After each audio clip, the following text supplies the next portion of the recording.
ደቡብ ምስራቅ እስያ ስትባሉ መጀመሪያ ወደ አእምሯችሁ የሚመጣው ምንድነው? ብዙዎቻችሁ ውብ የሆኑ የቡድሃ እምነት ገዳማትን፣ ሰላማዊ የባህር ዳርቻዎችንና ፈገግታን የተሞላበትን ማራኪ ባህል ታስቡ ይሆናል። አዎ፣ ይህች ሀገር ታይላንድ ናት። በዓለም ዙሪያ የፈገግታዋ ምድር ወይም ዘ ላንድ ኦፍ ስማይልስ ተብላ የምትጠራው አስገራሚ ሀገር በቀን ብርሃን ስትመለከቷት ፍጹም ሰላማዊ፣ ሃይማኖተኛና በስነ ምግባር የታነጸች ማህበረሰብ ያለባት ምድር ትመስላለች። ነገር ግን ይህ ውበት የሳንቲሙ አንዱ ገጽታ ብቻ ነው። ይህች ሀገር ሌላ ፍጹም ድብቅ፣ ሚስጥራዊና ዓለምን ያስገረመ ሁለተኛ መልክ አላት።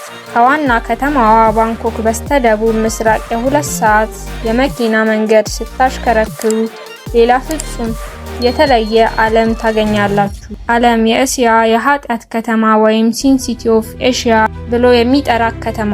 እንኳን ወደ ፓታያ በደህና መጣችሁ። ይህች ከተማ በቀን ብርሃን ያሳየችውን ቅዱስ ገጽታ በምሽት ጨለማ ትገፋዋለች። በየዓመቱ በሚሊዮን የሚቆጠሩ ወንዶች ከመላው ዓለም ኪሳቸውን በዶላር፣ በዩሮ እና በፓውንድ ሞልተው ወደዚች ከተማ ይጎርፋሉ። እዚህ ከተማ ውስጥ በገንዘብ የማይገዛ የደስታ አይነት፣ የማይሸጥ የሰው አካል የለም። ነገር ግን ይህች ሀገር ይህንን ሁለት ፍጹም ተቃራኒ መልክ እንዴት ሊኖራት ቻለ?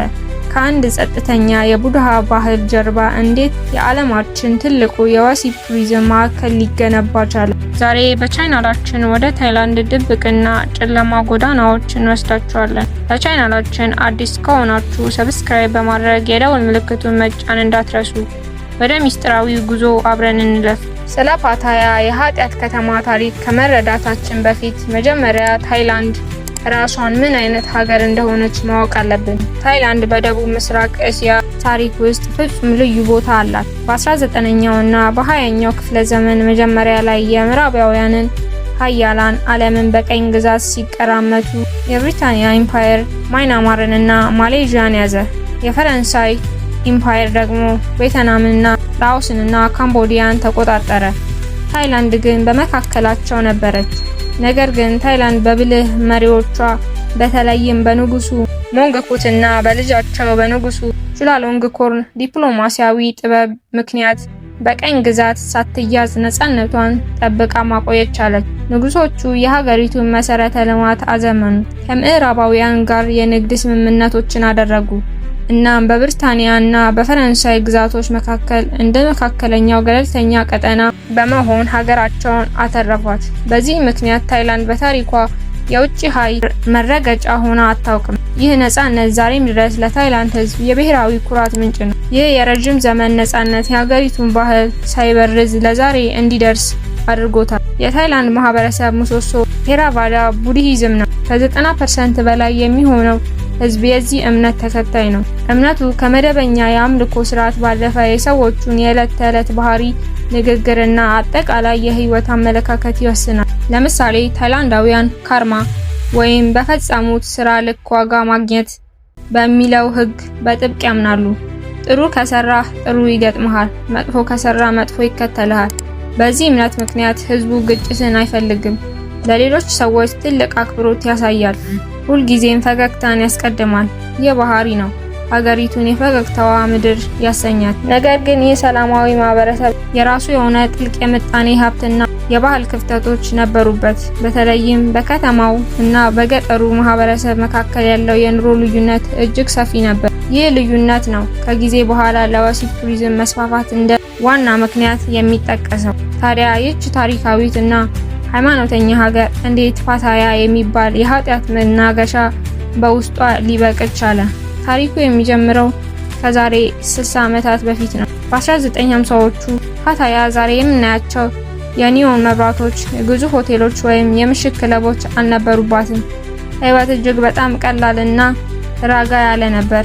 በጥቂት መቶዎች የሚቆጠሩ አሳ አጥማጆች ቤተሰቦቻቸውን የሚያስተዳድሩበት ህይወት በባህር ማዕበል ፍጥነት የሚመራበት ጸጥተኛ የገጠር መንደር ነበረች። ይህ ሰላማዊ ህይወት ግን በ1960ዎቹ አጋማሽ ላይ በዓለም ፖለቲካና በጦርነት ምክንያት በአንድ ጀንበር ለዘላለም ተቀየረ። እንደ አውሮፓውያን አቆጣጠር በ1960ዎቹ አሜሪካ በኮሚኒዝም መስፋፋት ስጋት ምክንያት ወደ ቪየትናም ጦርነት በከፍተኛ ኃይል ገባች። ቪየትናምን በቅርብ ርቀት ሆኖ ለመደብደብ አሜሪካ በአቅራቢያው በሚገኙ ሀገራት ላይ የጦር ሰፈሮችን መገንባት ነበረባት። ታይላንድ የአሜሪካ ዋና ወታደራዊ አገር ሆነች። ታሪክ እንደሚመዘግበው እንደ አውሮፓውያን አቆጣጠር ሰኔ 29 ቀን በ1959 የመጀመሪያዎቹ 4 የጭነት መኪናዎች ወደ 40 የሚጠጉ የአሜሪካ ወታደሮችን ጭነው ወደዚህ ጸጥተኛ የአሳ አጥማጅ መንደር መጡ። ወታደሮቹ ከጦርነቱ ሲኦል ወጥተው ይህንን ውብና ጸጥተኛ የባህር ዳርቻ ሲመለከቱ ተደነቁ። በባህሩ ዳርቻ ላይ ድንኳን ጥለው ቢራ እየጠጡ መዝናናት ጀመሩ።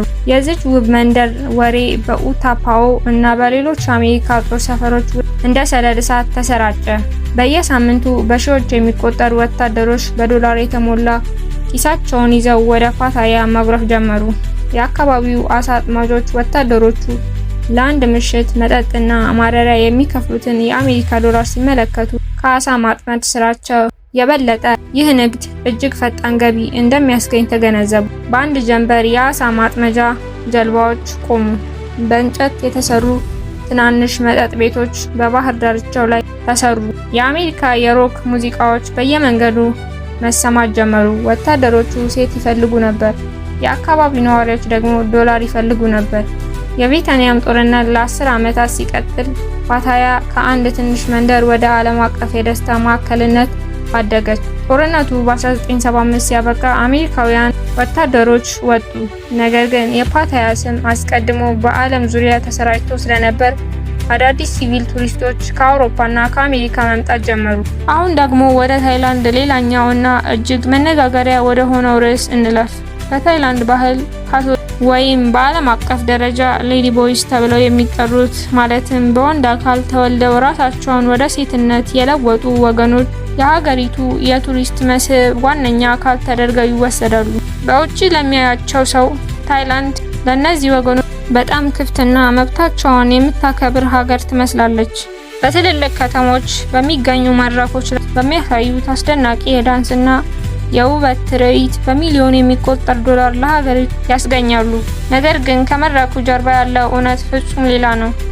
አንደኛውና ዋነኛው ችግር የማህበራዊ ዕውቀት ማጣት ነው። ታይላንድ ውስጥ አንድ ሰው ጾታውን በሕክምና ቢቀይርም በሕግ ደረጃ ግን የማንነት ሰነዱን ወይም አይዲ ካርድ ወይም ፓስፖርቱን ከወንድ ወደ ሴት መቀየር አይችልም። ይህ ማለት በአካልና በውበት ሙሉ በሙሉ ሴት የሆኑት እነዚህ ወገኖች ወደ ባንክ ሲሄዱ፣ ስራ ሲቀጠሩ ወይም ወደ ውጭ ሀገር ለመጓዝ አየር ማረፊያ ሲደርሱ በሰነዳቸው ላይ ሚስተር ተብሎ ስለሚገኝ ከፍተኛ የሆነ የፌስ የመገለልና የስነ ልቦና ጥቃት ይደርስባቸዋል። በዚህ ምክንያት አብዛኛዎቹ በትልልቅ ኩባንያዎች፣ ባንኮች ወይም የመንግስት መስሪያ ቤቶች ውስጥ የመቀጠር እድላቸው እጅግ የጠበበ ነው። ሁለተኛው አደገኛ ጎን የጤናና የሕክምና ቀውስ ነው። ብዙዎቹ ገና በወጣትነት ከ13 እና 14 ዓመታቸው ጀምሮ የሴትነት ሆርሞን መውሰድ ይጀምራሉ።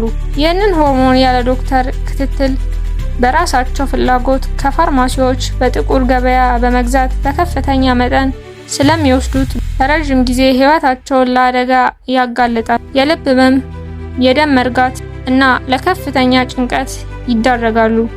ከዚህም በላይ ይበልጥ ሴት ለመምሰል የሚያደርጉት የቀዶ ጥገና አንዳንዴ ባለስልጣኑ የጎዳና ላይ የድብቅ ክሊኒኮች ስለሚሰራ ለአካላዊ መበላሸትና ለአሰቃቂ ለጤና እክል ይጋለጣሉ።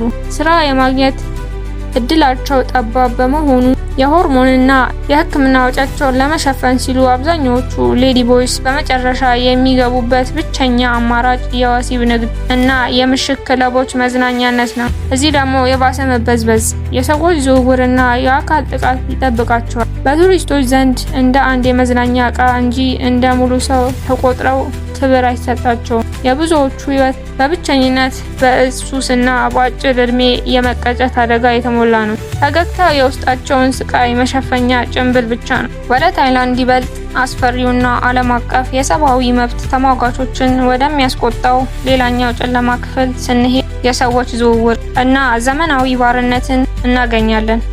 ታይላንድ በደቡብ ምስራቅ እስያ የሰዎች ዝውውር ዋና ማዕከልና ማሻገሪያ ተደርጋ ትጠቀሳለች። በተለይም ከጎረቤት ሀገራት እንደ ሚያንማር፣ ካምቦዲያ እና ላኦስ በህገወጥ መንገድ የተሻለ ስራ ፍለጋ የሚመጡ ስደተኞች የማፊያ ቡድኖች ዋና ሰለባ ይሆናሉ። እነዚህ ስደተኞች ታይላንድ እንደገቡ ፓስፖርታቸው እና ሰነዶቻቸው በኃይል ይወሰድባቸዋል። ከዚህም በባህር ላይ አሳ አስጋሪ መርከቦች ላይ ያለምንም ደሞዝ በቀን እስከ 20 ሰዓታት በጅራፍና በዱላ እየተደበደቡ እንዲሰሩ ይገደዳሉ። ብዙዎቹ በባህር ላይ እያሉ ሲታመሙ ወይም ሲደክሙ በጭካኔ ወደ ባህር ይጣላሉ። ማንም ጠያቂ የላቸውም። ከዚህም የከፋው የህፃናት ብዝበዛ ነው። በታይላንድ የቱሪስት ከተሞች በምሽት በየመንገዱ አበባ ወይም ማስቲካ የሚሸጡ ወይንም በግልጽ የሚለምኑ ህፃናትን ማየት የተለመደ ነው። እነዚህ ህፃናት በራሳቸው ፍላጎት የመጡ ሳይሆኑ በተደራጁ የወንጀል ቡድኖች ከየክፍለ ሀገሩ ተጠልፈው ወይም ከደሆች ወላጆቻቸው በገንዘብ ተገዝተው የመጡ ናቸው። በቀን የወሰኑትን ያህል ገንዘብ ካላመጡ ማታ ምግብ ይከለከላሉ። አሰቃቂ ግርፋትም ይደርስባቸዋል። ታይላንድ ለዓለም የምታሳየው ዘመናዊ መዝናኛ ከጀርባው በሺዎች የሚቆጠሩ ንጹሃን እንባና ደም ያለበት የወንጀል ውጤት ነው። እኛ ታሪኩን ስንመረምር እውነተኛው ገጽታ እጅግ ዘግናኝ ሆኖ አግኝተነዋል። ስለ ፈገግታዋ ሀገር ድብቅ እውነታ ይህን ይመስል ነበር። እናንተስ በዚህ ታሪክ ላይ ምን አስተያየት አላችሁ? በተለይ ስለ ሌዲ ቦይስ ህይወት የነበራችሁ ግንዛቤ ተቀይሯል? ሀሳባችሁን በኮሜንት አጋሩ። በቀጣይ ቪዲዮ በሌሎች ሀገራት ያሉ አስደናቂና ድብቅ የጨለማ ታሪኮች ይዘን እስክንመለስ ድረስ ሰላም ቆዩ።